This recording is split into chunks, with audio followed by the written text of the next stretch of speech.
Monday Night Raw was in Greensboro, North Carolina.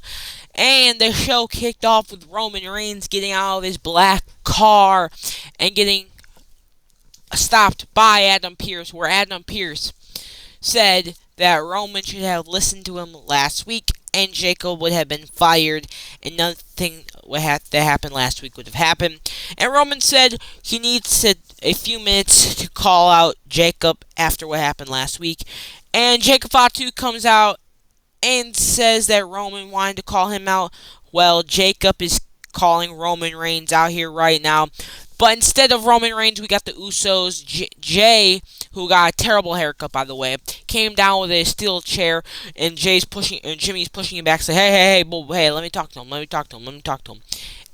And Jimmy says Jacob was supposed to acknowledge Roman Reigns after Backlash, and now he might get fired and end up where he was before WWE, and maybe even back in prison. And Jay tried to attack Jacob Fatu. Jacob Fatu hit Jay with a punch to the face, and then just mollywopped him all the way to the ground. And Jimmy had to step in, start attacking Jacob a little bit until Jacob sensed put Jimmy in the Tongan death grip and put him in the corner, where we finally see Jay come out of the way, hit the steel chair on the back of Jacob Fatu's back, which we already know that doesn't work because Jacob Fatu's apparently immune to steel chairs. And Jay tried to go over again, but he got hit with a Tongan death grip and got him put to the ground. And then eventually Roman Reigns was fed up seeing his cousins get beat up by another one of his cousins. So he slowly entered the ring, and him and Jacob started throwing punches at each other. And then Roman eventually got the upper hand with the punches. Big kick to the face. Then went for a Superman punch, but got caught midair with a Tongan death grip again. But thankfully, Jay was there to super kick Jacob Fatu, letting Roman Reigns to get some space.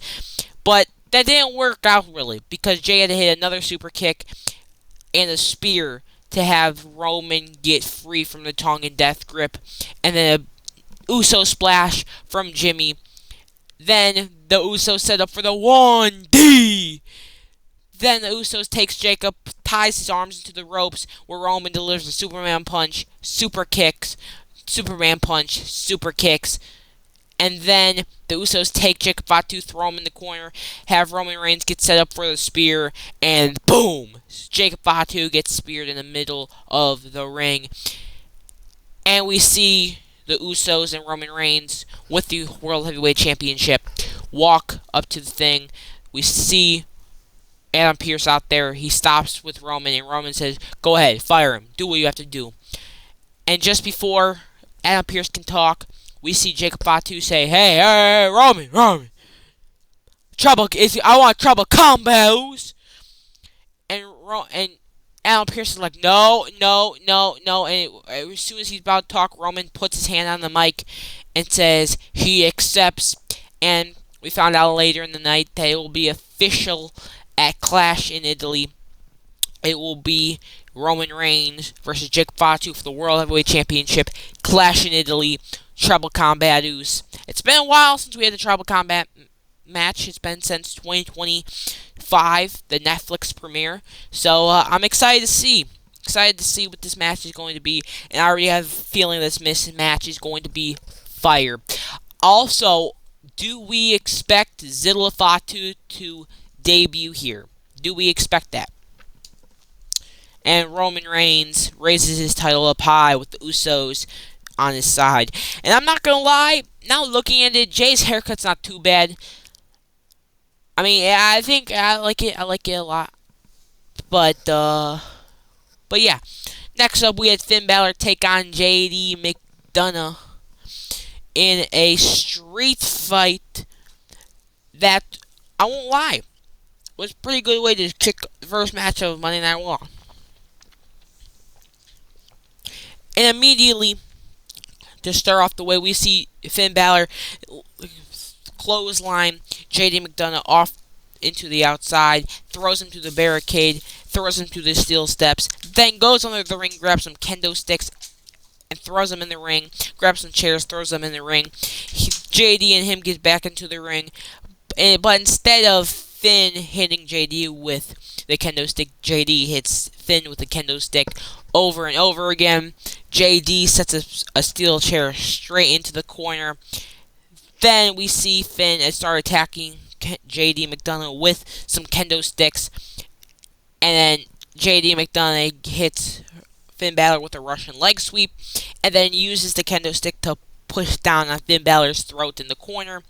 Where all of a sudden we see Finn Balor fight back, grab the hair of JD, and throws him straight into the steel steps in the corner. And then they go to the outside. Finn goes to the outside, grabs the table, but out of nowhere we see JD McDonagh start flying through the middle ropes onto Finn Balor, almost landing on the announce table. They go out to the crowd, but JD gets thrown into this equipment box. Then JD kept slamming Finn Balor's head against the equipment box over and over again. And then JD McDonagh thought it was a good idea to climb the equipment and do a moonsault off the landing on Finn Balor, taking us to commercial break. And after commercial break, we see Finn Balor get hit with a beautiful moonsault. And just right before Finn Balor is going to get put through the table, he does a sling blade to JD McDonagh, then hits a beautiful shotgun dropkick to JD McDonagh, sending him into the announce table. Then goes for the coup de grace, misses, and gets hit with a running knee powerbomb into a 1-2 ooh. Then a beautiful picture-perfect moonsault for the 1-2 ooh.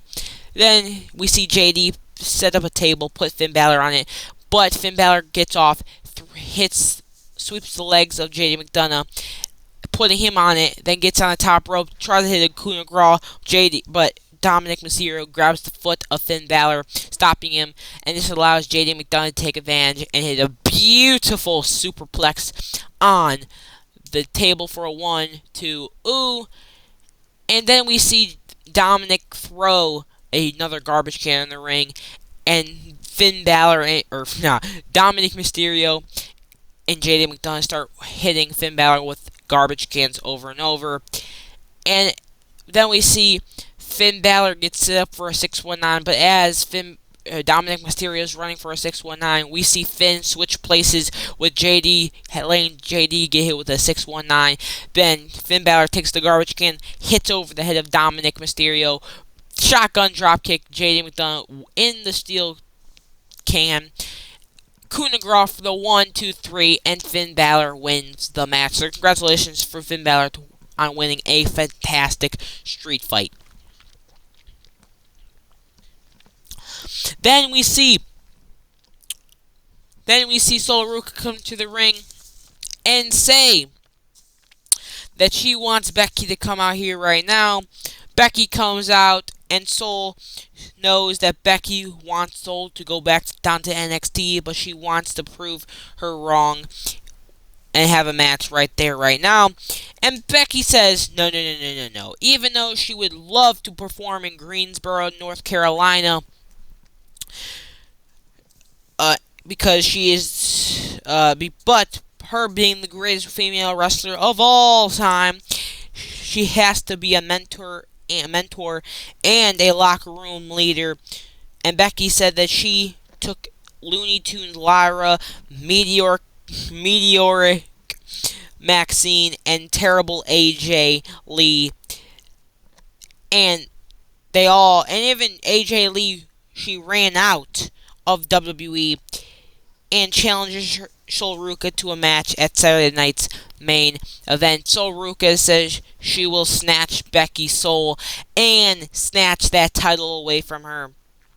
But Becky says, whoa, who mentioned a title? No, you aren't going to get a chance at this prestigious title. Anyway, we saw El Grande Americano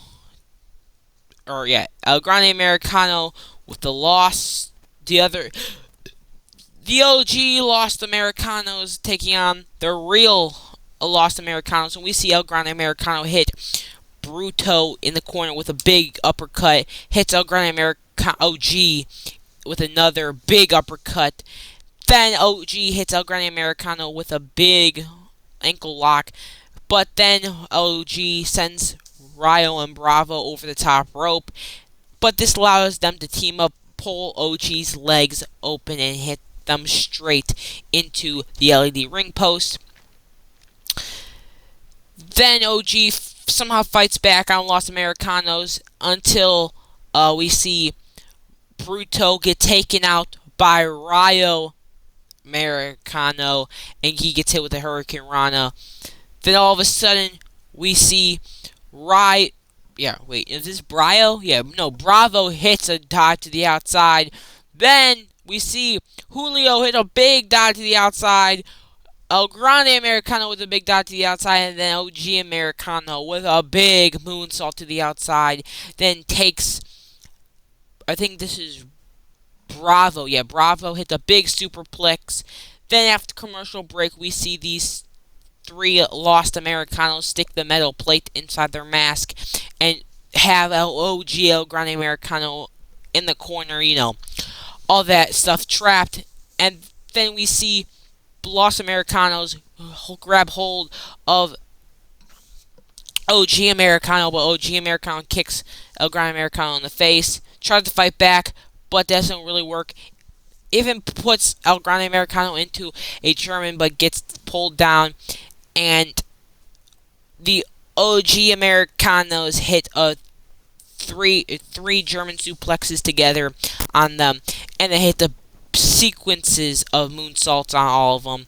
Then we see Julio put Rayo on his shoulders. Then Bravo's on the top rope, or no, not Bravo. What's his name? Bruto on the top rope gets pushed down by El Grande Americano, and this allows Julio to get super kicked into a Poison Rana. Then out of nowhere, Los Americanos get taken out by OG Americano, and he hits El Grande Americano with a liger kick. And then as OG was running in at El Grande, he gets hit with the cape and then thrown over the barricade, as we see Bruto get hit with a big Frankensteiner splash combination into a nasty headbutt for the 1-2-3.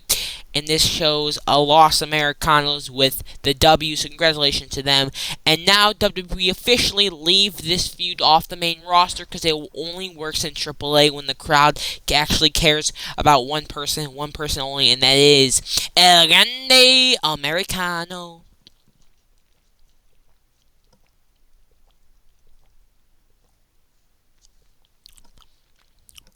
And WWE has confirmed it will be Jacob Fatu versus Roman Reigns Clash in Italia for the World Heavyweight Championship Tribal Combat Oos.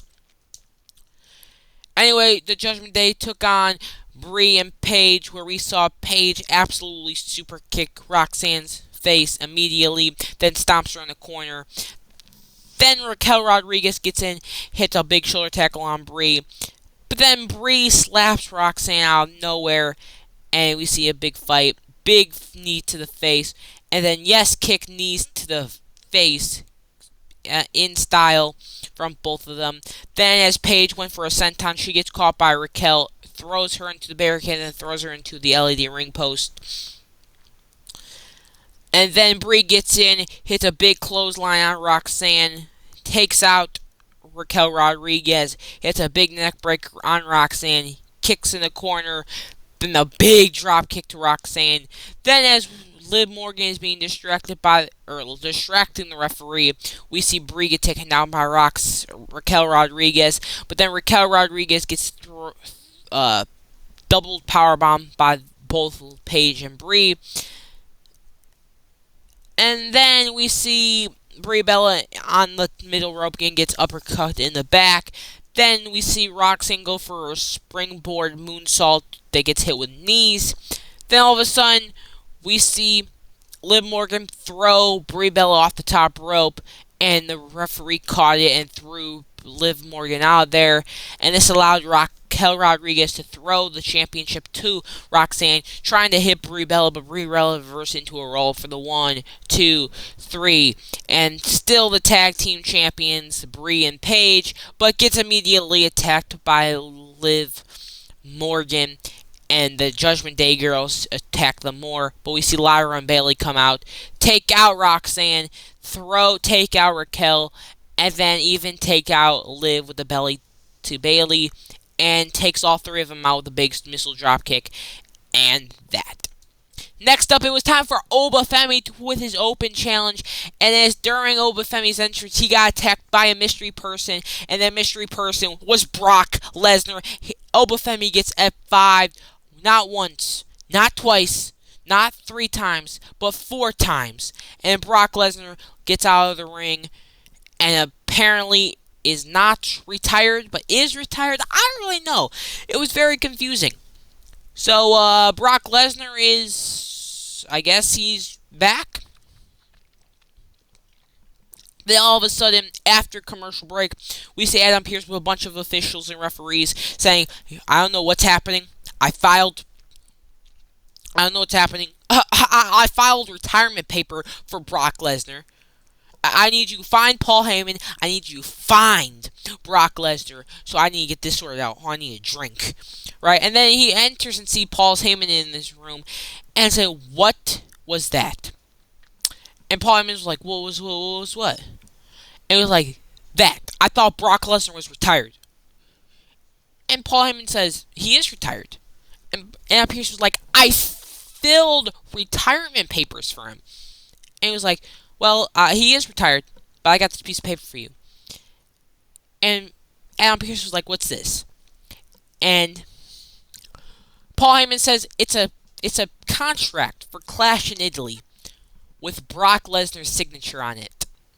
I'm guessing Obafemi wants to put his signature on that too. So we're about to get Obafemi versus Brock Lesnar rematch. Sign me up. Sign me up for a rematch between those two men. Sorry, let me re-say that. Give me a rematch between those two men. No, sorry, again. Give me a rematch between those two beasts. Because those aren't men, those are beasts. And Paul Heyman said it exactly right here. You're welcome for the greatest rematch ever. Man, Clash in Italy might be the greatest PLE in 2026. It might be just the best PLE ever. You're telling me we get Cody Gunther, Roman Fatu Part 2, Obafemi Brock Lesnar 2, and another match? This is about to be generational, and then the crowd, the Italian crowd on top of that? Bro, boys, we might be witnessing the greatest PLE come May 31st.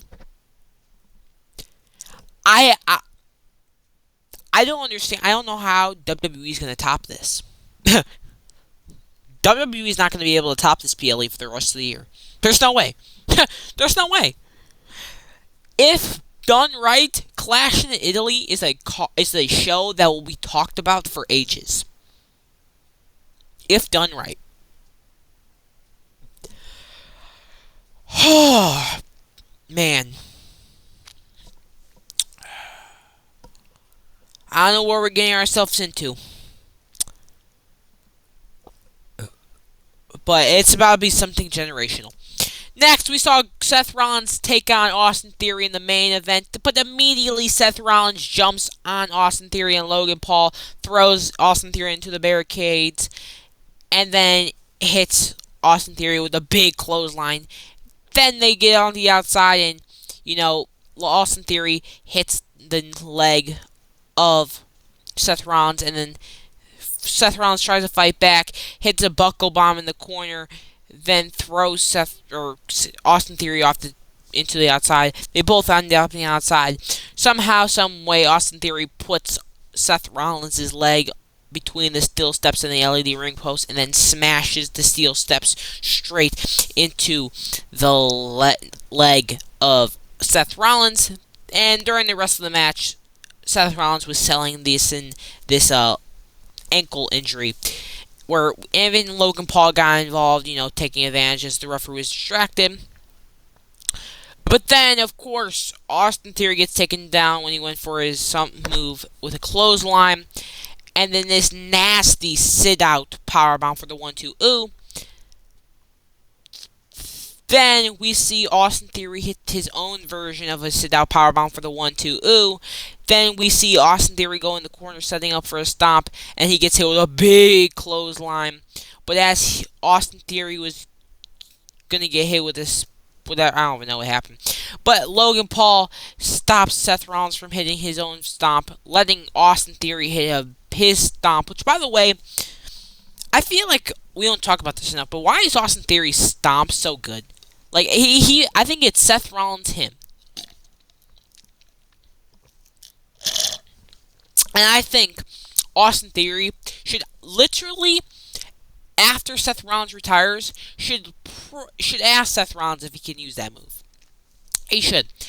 Then the referee was distracted by Logan Paul as Logan Paul somehow slid the brass knucks to Austin Theory. Then Seth Rollins super kicks Austin Theory, takes the brass knucks, and Logan Paul says, "Hey, whoa, look! Seth Rollins got the brass knucks." And the referee sees the brass knucks on Rollins, and this allows Logan Paul to get taken out by Seth Rollins. But, of course, Seth Rollins was distracted, got rolled up for a 1-2 ooh. And then, out of nowhere, we saw Austin Theory pick Seth Rollins up from the ground up, doing like a roll through, but then it gets countered into a nasty pedigree for the 1-2-3, and immediately gets attacked by Logan Paul, punching him all over the place. And then we see Angelo Dawkins come down in the way, takes out Logan Paul, but gets jumped by Austin Theory, and then, the whole shebang, Logan Paul and Austin Theory start punching Angelo Dawkins. But then, of course, we see Montez Ford like, I have to save my partner after I told him not to go out here. Then takes out Austin Theory, hitting him in the face. Then Logan Paul tries to hit the Impulverizer, but gets hit with the Enziguri, taking him out. And then does a big dive to the outside. And then he stands like, "What are you doing, bro? I told you not to come out here, bro. Why are we helping him?" Then all of a sudden, we see Montez shove Angelo Dawkins out the way, getting hit with the spear by Braun Breaker, and then takes Angelo Dawkins out with a big gut buster. Then Seth Rollins slides in the ring, almost gets taken out by Braun Breaker, but breaks the eyes of Braun Breaker and hits Braun Breaker with a nasty clothesline. And as he went for a stomp on Braun Breaker, Logan Paul grabs Seth Rollins' foot, causing Seth Rollins to get hit with a spear, and then throws Seth Rollins to the outside, letting Austin Theory and Logan Paul try to hold him down. Takes the steel steps, about to hit him, but of course officials are like, hey, no, stops him, and they hit, and Braun Breaker hits another spear on Seth Rollins, punched him in the ground, and eventually the officials break up what Braun Breaker was doing to Seth Rollins and pushes the Division back all the way up to the entranceway. And, yeah, that was your Monday Night Raw. What you guys thought of Monday Night Raw down in the comments below. And I thought it was a pretty solid episode. And honestly, I think Clash in Italy is going to be one of the most generational PLEs of all time. We're about to get Roman Jacob, Cody Gunther, Oba Brock, and possibly Seth versus Braun. This is about to be a generational card. Anyway, have a beautiful rest of your day. See you tomorrow. Bye.